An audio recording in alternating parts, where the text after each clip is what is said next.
semangat. Beka! Beka! Begitu dong. Kalau yang ini masih di belakang, bisa maju ke depan? Aduh, di belakang ntar aja. Kocok arisannya nanti aja. Masih lama. Oke, sebelum kita melanjutkan diskusi hari ini, pagi ini, sedikit saya ingin berpantun untuk nanti menyegarkan suasana. Makan siang, makan malam, lauknya tetap ikan asin. Soalnya kita nih BMK sepatu miring semua. Izinkan saya mengucapkan salam untuk para hadirin sekalian. Aduh, ini kita nggak bayar, kita tepuk tangannya tolong ikhlas. Terakhir, ingin rasa makan kari cendawan, bahkan keladi. Kirang terasa tak terkendali bertemu rekan-rekan Posguru yang hadir pada diskusi pagi ini. Baik, assalamualaikum warahmatullahi wabarakatuh. Salam, Om Santi Om, Namo Buddhaya, salam kebajikan, rahayu, rahayu, rahayu, merdeka. Saya ucapkan selamat datang para pembicara pada pagi hari ini. Mungkin nanti sore ya. Buat saya harus semangat pagi-pagi. Oh iya, kayak gitu. Karena makan ikan asin terus. Oke, saya undang yang pertama kepada Bapak Ahmad Fauzi, anggota DPR RI dari Komisi 2, untuk bisa hadir ke depan, Pak. Untuk bisa ini. Oh, 5, maaf, Komisi 5. Untuk bisa hadir ke depan. Yang kedua, Bapak Komisi 2, Pak. Agak mirip. Atau tergantung ketua fraksi. Oh. Oke, selanjutnya saya panggil Bapak Dr. Deswian Bandar Syah untuk sebagai selaku Dekan Fakultas Fisik UHAMKA. Yang terakhir, abang saya, tadi saya bilang, Bang, ini belum dapat gelar Habib kan, Bang? Oh belum, nanti masih agak berat. Kepada Bapak Ray Rakuti SAG, Sarjana Agama, kami persilakan. Oke, menarik diskusi pada pagi hari ini. Memang BMK selalu terdepan terus. Saya ingat sekali ketika diskusi mengundang Bang Ray terakhir di sini, akhirnya terjadi perubahan pergantian ketua umum. Nah, saya berharap pagi itu kan ada di diskusi ini ada perubahan juga yang kita bisa dapatkan dengan masalah demokrasi proporsional terbuka ataupun tertutup. Dinamika ini akan terus bergejolak. Kita sudah memasuki fase-fase dari zaman para kemerdekaan, dari parlemen imperial, dari konstituan sampai sekarang hari mencari format seperti apa sih sebetulnya demokrasi yang baik. Di sisi lain saya juga melihat bahwa tertutup juga tidak selamanya buruk, terbuka juga tidak selamanya baik. Namun kita akan mencari sebuah solusi seperti apa gambaran demokrasi yang ada. Nah, mungkin saya tidak ingin berlama-lama karena saya hanya moderator, tidak sebagai pembicara. Namun saya ingin sedikit mengutip dari Benjamin Roosevelt sebelum kita mulai diskusi ini. Beritahu kami agar tidak pernah lupa bahwa pemerintah adalah diri kita sendiri, bukan kekuatan asing di atas kita. Para pemimpin tertinggi demokrasi, kita bukan presiden dan senator dan anggota kongres ataupun pejabat pemerintah lainnya, tetapi pemilih negeri ini yang masyarakat itu sendiri. Oke, baik, kita beri aplaus dulu kepada pembicara saat ini. Saya ingin berdiskusi membuka acara ini dari anggota DPR dulu, karena beliau yang paling ketar-ketir. Saya dengar dari ininya, wah kalau tertutup saya akan, kalau gitu saya nggak mau nyalek aja deh, agak bahaya juga kita. Aman ya bupati ya. Oke, saya persilakan dulu kepada Pak Kawapuji untuk mulai dulu ini, nanti lebih lanjutkan dengan pembicaraan. Silakan ke tempat saya. Ya, terima kasih. Assalamualaikum warahmatullahi wabarakatuh. Waalaikumsalam. Salam sejahtera bagi kita semua. Pemirsa yang saya hormati, Ketua Umum Posguru, saya hormati teman-teman dari juga Posguru, BMK ya, kemudian para pembicara, Pak Dekan, Pak Rakuti. Bicara tentang demokrasi, bangsa kita ini sudah menjalankan pasang surut dalam bagaimana menyajikan demokrasi di tengah-tengah masyarakat. Nah, mulai dari demokrasi parlementer.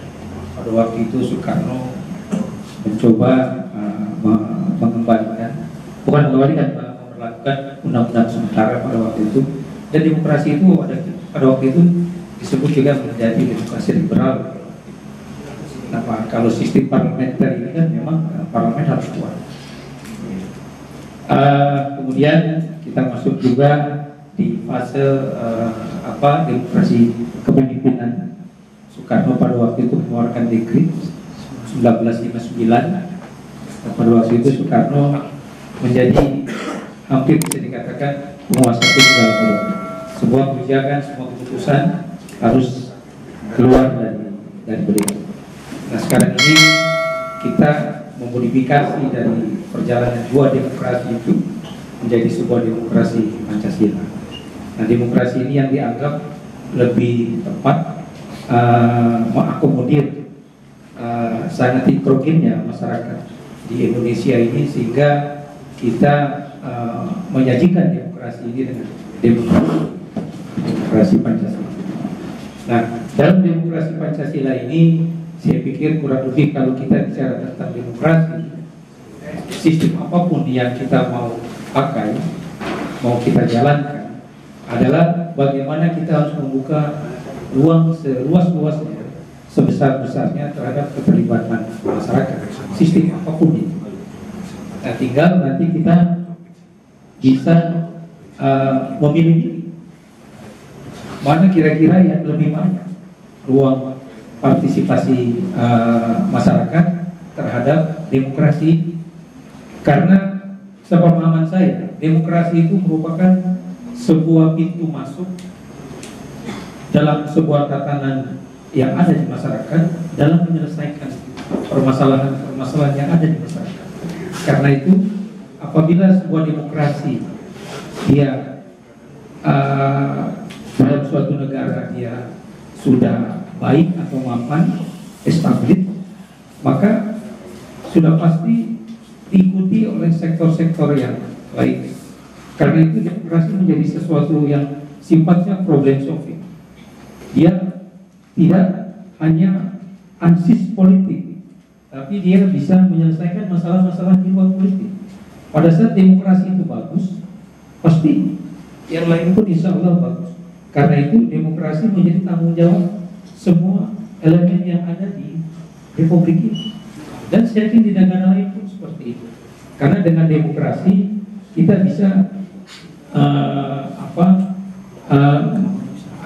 mengantarkan bagaimana secara perlahan menyelesaikan permasalahan-permasalahan yang ada di tengah-tengah masyarakat ini.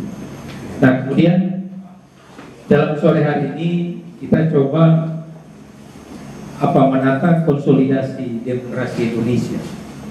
Nah, terkesan ada sesuatu yang sangat luar biasa pada saat ini dalam ruang demokrasi kita. Di tengah-tengah kita memang sekarang ini menjelang 2024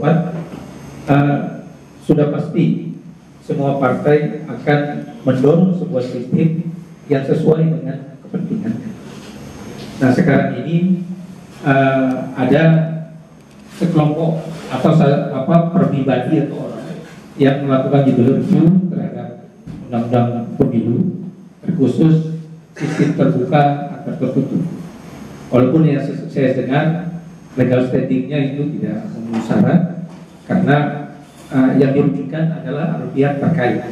Nah, sementara kalau pribadi ini kan dia tidak pihak terkait. Nah, karena itu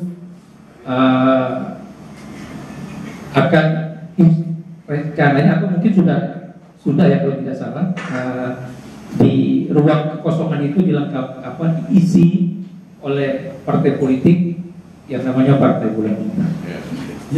Gitu ya. Jujur saja itu partai bekas saya dulu ada di situ.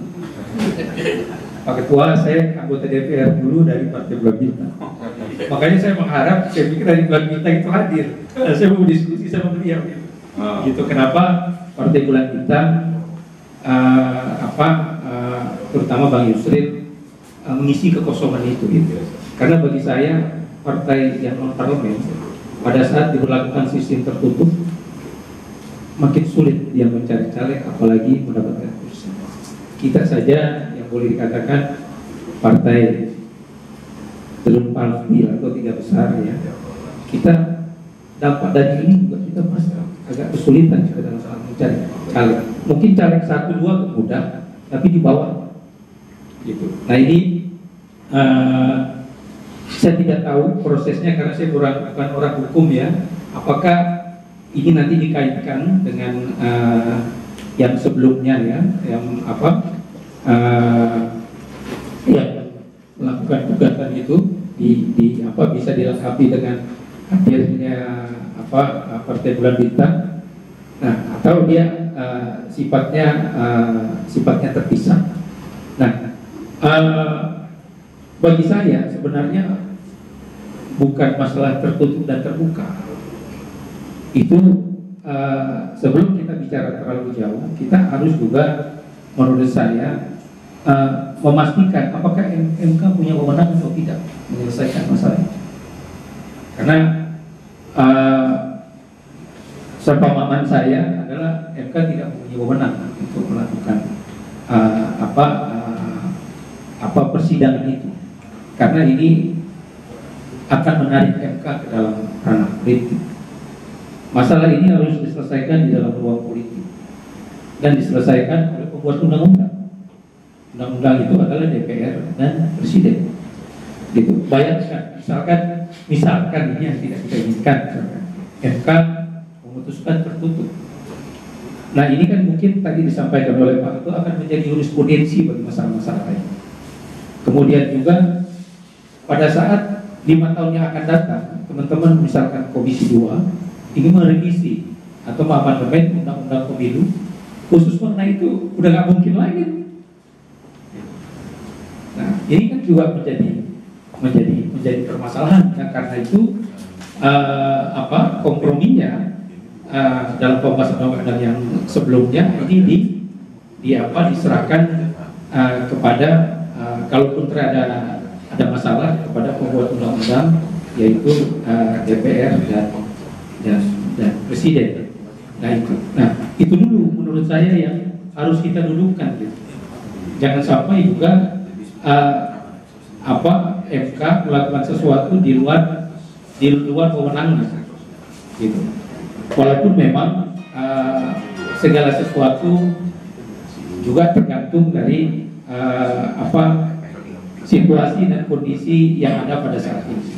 Bisa saja MK akhirnya memutuskan di luar kewenangannya, dan itu disupport juga oleh pihak-pihak terkait, baik secara langsung maupun tidak langsung terhadap undang-undang pemilu ini. Yang juga saya agak kaget, kalau tidak salah pemerintah pun tidak bersikap dalam menyikapi ini. Saya nggak tahu pendapat pemerintah dalam hal ini, karena ternyata sidang juga kan ditunda kemarin kan di minggu depan. Nah sebenarnya cukup aneh lah ya, karena ownernya juga kan pemerintah terhadap undang-undang pemilu ini. Kenapa pemerintah tidak bersikap? Karena konsekuensinya juga banyak pada saat ditentukan secara tertutup. Tadi juga sudah disampaikan oleh Pak Ketua, saya hanya melengkapi saja.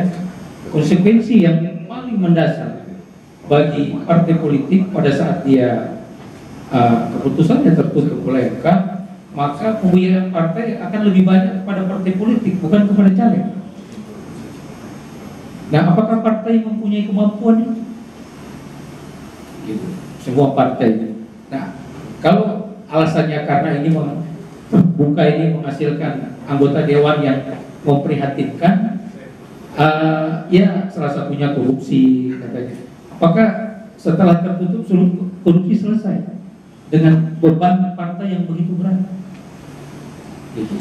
Nah ini kan menjadi masalah juga tersendiri. Jangan nanti akhirnya menjadi ada tadinya korupsi perorangan menjadi korupsi berjamaah nanti, karena partai yang harus menjalankan, yang membiayai. Mungkin kalau nomor-nomor bagus masih mau bisa dibiayai dirinya sendiri. Tapi kalau yang lainnya, ya partai harus konsekuensinya pada saat keputusannya nanti misalkan akhirnya tertutup.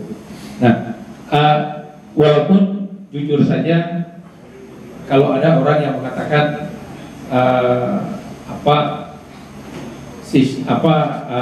hasil produk DPR yang sekarang ini merupakan dari sistem yang memang menghasilkan produk yang sangat memprihatinkan. Bagi saya sebenarnya bukan sistemnya, tetapi lebih kepada kita belum bisa menjalankan secara optimal sistem ini. Di sana sini memang banyak kekurangan, tetapi kekurangan itu bukan harus merubah sesuatu yang sangat mendasar, tetapi bagaimana kita harus memperbaiki hal-hal yang menurut kita perlu kita perbaiki. Nah, sekali lagi saya ingin sampaikan bahwasannya sistem apapun yang dipakai pasti punya kelemahan dan kelebihan. Nah, karena itu kita juga coba membandingkan 3 tahun sistem terbuka, 3 periode sistem terbuka, bagaimana hasil anggota dewannya. Begitu juga anggota dewan yang yang menggunakan sistem tertutup. Nah, ini juga bagaimana progresnya, gitu. Karena kebetulan saya pernah lahir dari anggota dewan, pernah tertutup dan pernah terbuka, ya. Gitu. Tertutup juga interaksi ataupun tarik menarik internal partai juga cukup keras. Tinggal ini kan mengalihkan perhatian, mengalihkan permasalahan saja. Kemudian adalah bagaimana pemilihan presiden kembali ke DPR, karena beliau partai yang orang yang melakukan gugatan bernaung di partai yang kebetulan juga mengharapkan pemilihan presiden dilakukan di DPR. Saya pikir itu sementara dari saya. Terima kasih. Assalamualaikum warahmatullahi wabarakatuh.